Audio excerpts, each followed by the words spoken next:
Israel secretly deployed elite military and intelligence units to Azerbaijan during the war with Iran as part of a network of covert sites across the Middle East to facilitate operations against Iran. 4 sources familiar with the matter said the forces operated out of several locations in southern Azerbaijan. 2 of the sources said adjacent to Iran's northern border and at its closest point, only about 60 miles from the Iranian city of Tabriz, which Israel struck during the war. Israel has continued to carry out deadly strikes across Lebanon, despite the announcement of a new US-brokered ceasefire agreement reached by Lebanese and Israeli officials in Washington, D.C. The violence has pushed the number of casualties higher, with Lebanon's Ministry of Public Health reporting that at least 3,526 people have been killed and 10,733 wounded in Israeli attacks since March 2. The University of Health Sciences, UHS, has announced plans to launch new PhD programs in nursing, public health, pharmacy, medical laboratory technology, MLT, and oral biology. The announcement was made by UHS Vice-Chancellor Prof. Dr. Ahsan Wahid Rathor during the 226th meeting of the Advanced Studies and Research Board, ASRB.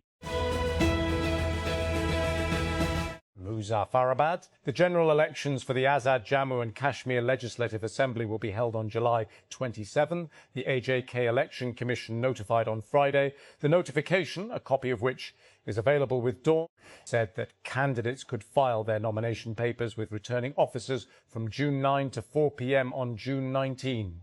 It said that the scrutiny of nomination papers would be carried out from June 20, while the list of the eligible candidates would be submitted on the same day.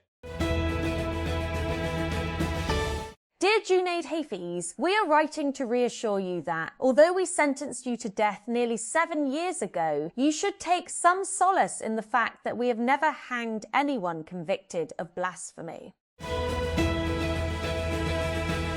China's leader Xi Jinping is visiting long-standing ally North Korea for the first time in nearly 7 years. State media report Xi will be in North Korea from 8 to 9 June at the invitation of his counterpart Kim Jong-un. Xi last visited Pyongyang in 2019. Karachi, Pakistan. Over a few breezy winter weeks in Karachi, boxing coach Yunus Kambrani sent a steady stream of WhatsApp messages from his neighbourhood of Liari, videos, photos, old newspaper clippings that together formed an extensive archive of how he teaches girls to throw a punch. In one of the videos, the bearded and skullcap-clad Kambrani, 60, uses the palms of his hands and ducks as his young students practice throwing their punches. The thuds of the colliding boxing gloves and the scuff of the sneakers against the concrete floor of Kambrani's Pak Shaheen boxing club mask the din on the street.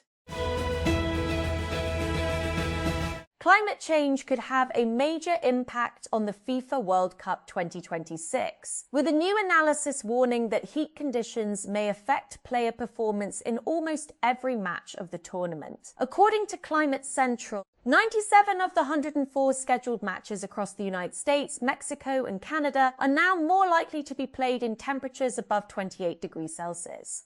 Previous scientific research has linked this temperature level with reduced football performance.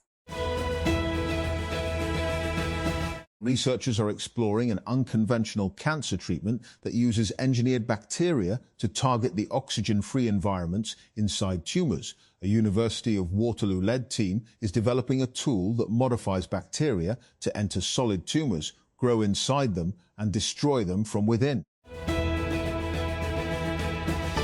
Karachi's worsening urban heat is no longer just a seasonal discomfort and could turn into a major public health crisis if urgent action is not taken, a senior community health expert has warned. Prof. Zafar Fatmi, who heads Environmental Occupational Health and Climate Change at Aga Khan University's Department of Community Health Sciences, said the city's urban heat effect appears to be growing more intense due to both climate change and the way Karachi is expanding. The Awqaf Department has taken disciplinary action against 4 officials previously posted at the shrine of Hazrat Bibi Pak Daman after an inquiry found evidence of embezzlement of donations offered by devotees. The action was taken as part of an ongoing crackdown on financial irregularities in the department. Investigations launched on the directions of the Awqaf board concluded that Nazrana collected at the shrine had been misappropriated, violating the trust of visitors and worshippers. As Pakistan battles the devastating impacts of global climate change, Oil and Gas Development Company Limited, OGDC, is at the forefront of sustainable transformation. As the country's largest exploration and production E&P company, OGDC is aligning its operations with global climate priorities while continuing to support national energy needs. The company's approach reflects a growing recognition that economic growth and environmental sustainability must go hand in hand. Pakistan's summers are no longer what they used to be. Lahore, Karachi, Multan, Hyderabad, cities that once peaked at 44 degrees Celsius are now crossing 50 degrees Celsius. This is not a temporary anomaly. It is the new baseline, and it is getting worse. The question every Pakistani household must now ask is not whether they need an air conditioner, but whether the one they buy can actually perform when the heat is at its most punishing. Most cannot. And that is a problem worth understanding before you spend your money. Chinese President Xi Jinping will visit North Korea from June 8 to 9, state news agency Xinhua said on Friday, his first trip in nearly 7 years, as Beijing looks to reassert ties with Pyongyang. The announcement follows separate summits Xi hosted in Beijing for US President Donald Trump and Russian President Vladimir Putin last month. Trump, who met North Korean leader Kim Jong-un 3 times in his first term, previously said he would be open to meeting the North Korean leader again. Mira Murati isn't a natural creature of the conference stage. As the CTO of OpenAI, she was present but rarely the public face of the company. As CEO of her own company, Thinking Machines Lab, she has been even harder to find. So when she sat down with Bloomberg in San Francisco on Thursday, her first major public appearance in roughly 18 months, it was worth paying attention. Even if she was careful not to say too much, the timing makes sense.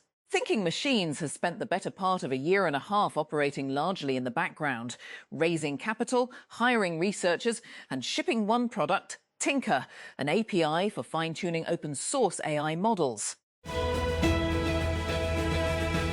Cite's 2026 study that finds Karachi has highest urban-rural temperature difference says emergency response not enough, the city must reduce heat at its source, links pollution, dense construction, traffic, and tree loss to growing health risks Karachi, highlighting the multiple environmental challenges Karachi faces.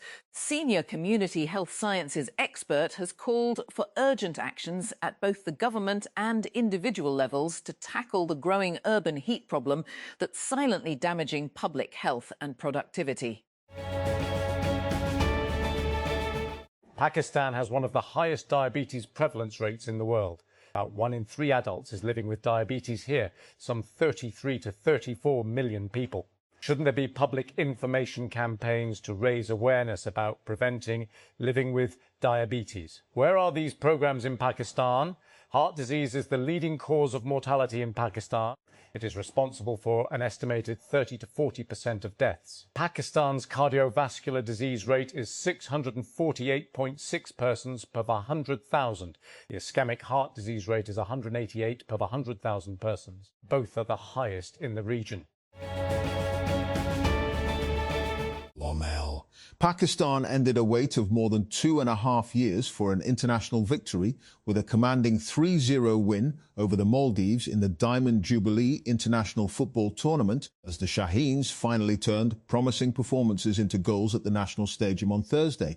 The victory was significant on multiple fronts. It marked Pakistan's first win in 961 days, their first triumph over the Maldives since the 1991 South Asian Federation Games final, and also handed head coach Norberto Solano his maiden victory in charge of the national side. Xi Jinping will travel to North Korea next week for a rare visit that comes just weeks after the Chinese leader hosted US President Donald Trump and Russian leader Vladimir Putin for separate, nearly back-to-back visits in Beijing during a two-day state visit starting from next Monday, state media Xinhua announced on Friday. North Korea's state-run KCNA news agency also confirmed the trip. Lahore, the Lahore High Court, LHC, has dismissed a public interest litigation, PUL, seeking wide-ranging directions regarding electricity load shedding, gas shortages and energy sector governance, holding that courts cannot act as regulators or intervene in complex policy matters falling within the domain of specialized statutory bodies. The court also imposed a punitive cost of 100 dundras, or go, on the petitioner for filing what it termed a frivolous and unsubstantiated petition.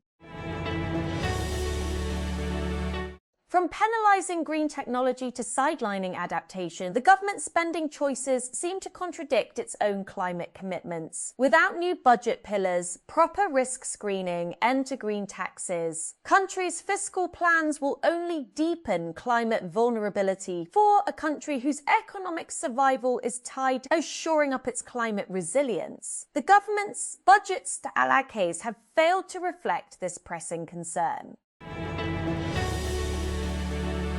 World Environment Day arrives as the planet edges deeper into climatic uncertainty. New global temperature records are being set with unsettling frequency, and the World Meteorological Organization has warned that the years from 26 to 2030 are likely to rank among the hottest ever observed. There is a strong possibility that another record-breaking year will emerge before the decade is out, while average global temperatures are expected to remain close to or above the 1.5 degrees Celsius threshold that governments once hoped would help avert the worst impacts of climate change. The warning may be global, but its implications are intensely local.